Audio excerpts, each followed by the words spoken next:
আমাদের এলাকায় বিশুদ্ধ পানির অভাব এবং খুবই দারিদ্র্যপীড়িত অঞ্চল।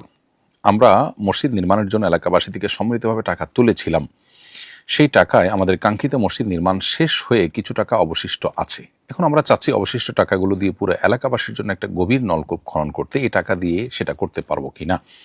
উত্তর হলো যে দাতাগণ আপনাদেরকে যদি অনুমতি দেয় তাহলে সেক্ষেত্রে এটি করতে পারেন, আর যদি দাতাগণ এটার জন্য অনুমতি না দেয় তাহলে সেক্ষেত্রে সেটা আপনার জন্য করা যায় হবে না। কারণ দাতা যে উদ্দেশ্যে দেয় সে উদ্দেশ্যে সে খাতেই মূলত ব্যয় করতে হয়। নাসুল ওয়াকিফি কানাসিস শারে, এই ফিকহের মূলনীতির আলোকে দাতার উক্তি, দাতার কথা, এটা শরিয়ার কথা হিসাবে বিবেচিত হবে।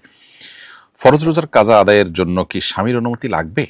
উত্তর হলো না, ফরজ রোজার কাজা আদায়ের জন্য স্বামীর অনুমতি লাগবে না। নফল রোজার জন্য স্বামীর অনুমতি প্রয়োজন আছে।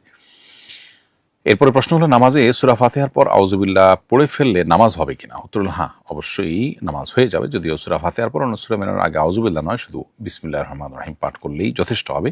তারপর আপনি যদি আউযুবিল্লাহ পড়ে ফেলেন তাতে নামাজের ক্ষতি হবে না বা নামাজের সুজদা ইত্যাদি ওয়াজিব হবে না।